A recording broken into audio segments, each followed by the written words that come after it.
Hi everyone, this is Venus Tamtürk from CMS-Connected. Today we are at Kentico Roadshow Boston 2017. And right now I'm joined by Karol Jarkovsky, the Director of Product at Kentico. We will talk about the future of Kentico first of all. What are your thoughts on the future direction of Kentico? Yeah, so the reason why we are here in Boston today is because there is a lot coming in upcoming months and years for Kentico, and we are meeting here today to discuss two products, Kentico CMS, and Kentico Cloud. So our future, the future of Kentico, is about dual rail strategy, which means that we're going to continue develop both products, Kentico EMS, CMS, and Kentico Cloud at the same time. So with Kentico 11, that's our flagship product. This is going to be our 11th release that is scheduled for the end of November this year. With Kentico 11, we are really looking at providing a digital experience platform that is helping users to be more effective and productive by simplifying the core features that you would expect from digital experience platform and providing a better usability for those.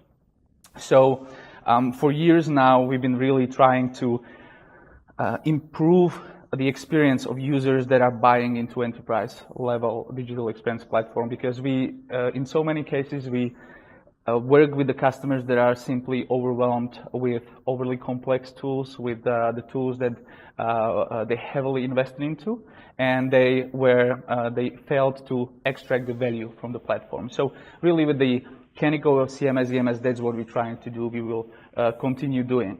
For Kentico 11, that means that we want to focus on two specific areas.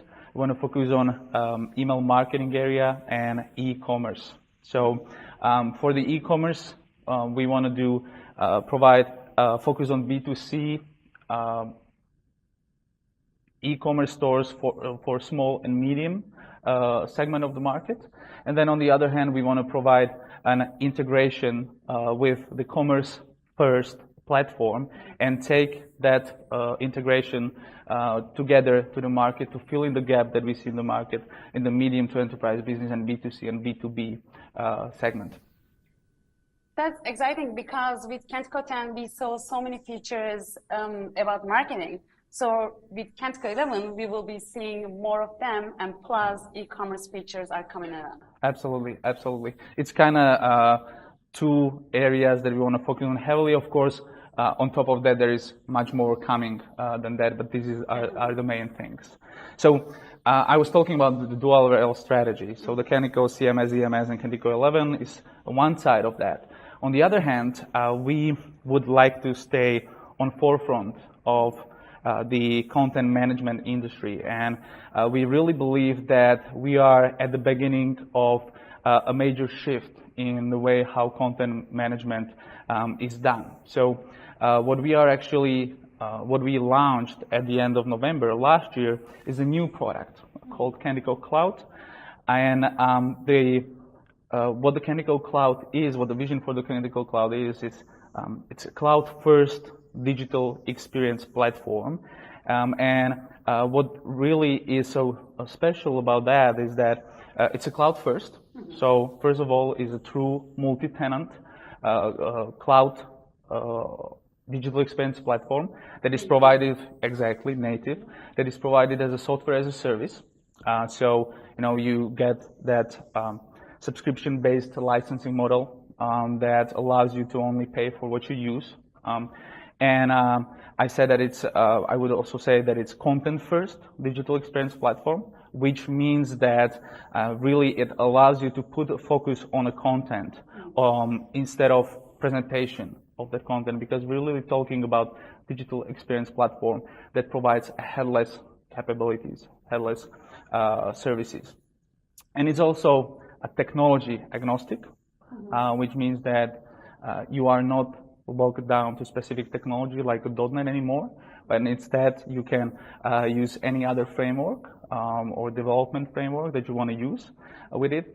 And last but not least, it's also omnichannel. It enables an omnichannel content delivery, which means that the web is not the most important channel anymore. We live in the omnichannel world, and the cloud-first digital experience platform providing headless capabilities allows you to deliver that content to all those different channels: social, email, IoT devices, VR, AR headsets, and all the other. I'm actually glad that you mentioned about omnichannel, because I was going to ask you, so many conversations are happening around omnichannel marketing. So I'm wondering about your opinion on that and where Kentico fits in it. Yeah, so I guess the first thing I would say is what omnichannel is not for me. It's not the multi-channel marketing, because very often in my conversation with partners and customers, I think there is a little bit of confusion, and they're using multi-channel and omnichannel interchangeably. Is it the same thing? For me personally, it's not, because when you say multi-channel, I'm thinking, how I can get a certain piece of content to as many channels as I can, hoping to reach as broad audience as possible. Whereas when I look at the omnichannel, it's about providing a consistent and coherent experience across all those channels. So as a consumer on the other side of the channel, if I'm moving through the channels, I want to make sure that the journey that I'm taking is connected, right, together. So it's not about reaching to as many of the consumers, but instead how consistent and coherent that journey is for me as a consumer. So it's like when I check out a website, and then if I go to Twitter, and if they are running a marketing campaign, it will pop up when I'm going through on my newsfeed. Exactly. You have to take in account all those IoT devices and beacons, like the smartwatches that, using geolocation data, can surface the proper deals or relevant deals for you based on where you are in the store. And based on where you are in the store, you come home and you can find a mail in an inbox with the deals that relate to the brand that you just interacted with when you were in the mall and stuff like that. So that's, for me, the omnichannel. So you said that the web won't be prominent anymore. What do you mean by that? What I mean is that if you look back to 2014, I guess, that's where, before 2014, everything was web, right? Web was primary channel. Everybody was using desktop to access the websites and stuff like that. And then I think 2014 was actually the first time when the mobile access to the web got over the desktop access to the web.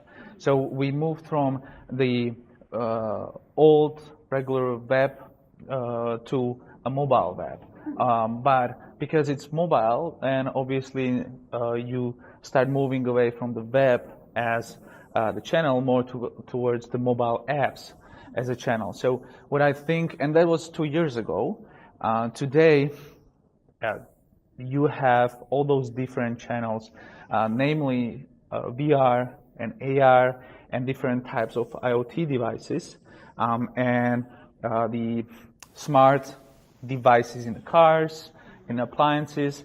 Voice-activated assistants. Voice assistants, exactly. Amazon Echo and Google Home and all the other technologies that I think are going to experience a boom, really a huge boom that will enable all those different other types of content consumption. So as a person, for you, it's not going to be the most efficient way to actually go to the website and type in the information and interact with the content that way. I think that the future is about content finding you, and or interacting with the smart technologies to get you the content. So that's what I meant. It's not going to be the web. But of course, the web is going to be still around. It's going to be still a very important channel. Don't get me wrong. But I think that comparing to what we see today, it's going to be a huge shift. And that's why I think the technologies that organizations, customers are going to use to get that content to the right audience have to account for that and have to be ready for that shift from the web to other channels. My next question is the digital marketing industry. Where do you think it's heading to? Mm-hmm.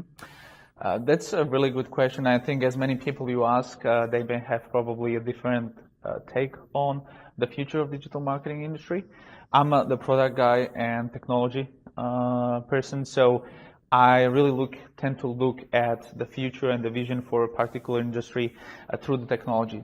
And if you look at the digital marketing technology, we have so many emerging technologies popping up every month that the number of vendors in the digital marketing space grew in a couple of years tenfold. So we have over, I think the last number that I've seen was 4,000 vendors, 4,000 pieces of digital marketing technology in the marketplace. So I think what really is going to set the direction of the digital marketing industry is how well marketers are going to be able to develop technology skills to be able to navigate in that marketplace full of all those different technologies.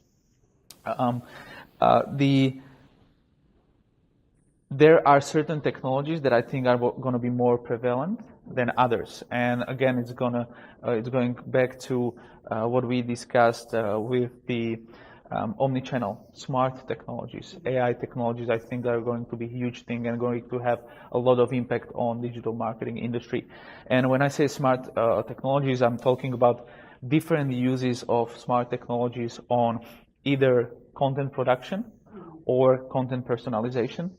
Content production in terms of natural language generation.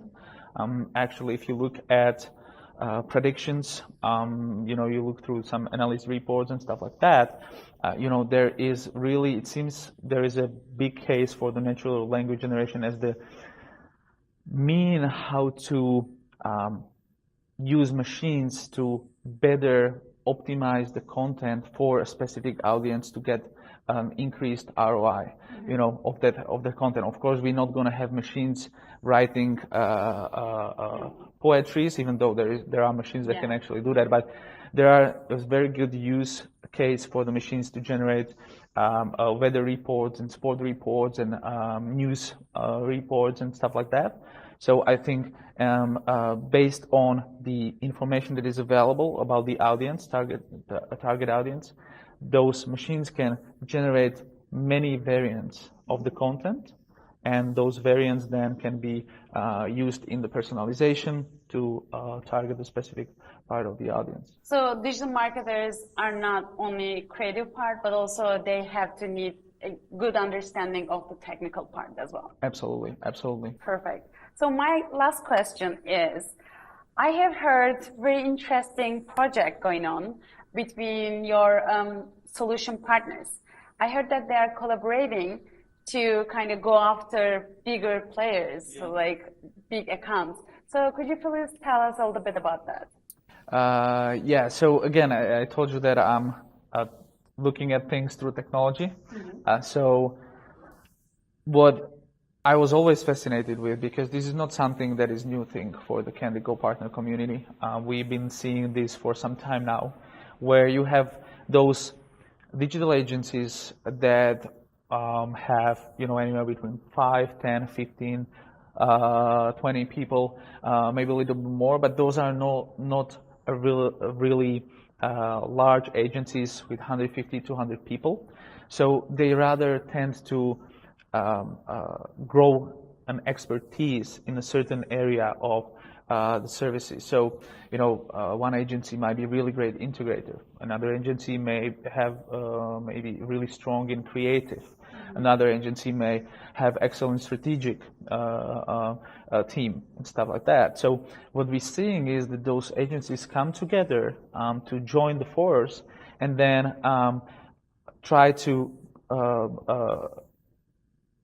solve the problem? Yeah, solve the problems of the bigger customers. They otherwise wouldn't be able to do on their own, and that way compete with the larger agencies, which I think is very healthy and very interesting for digital agencies, where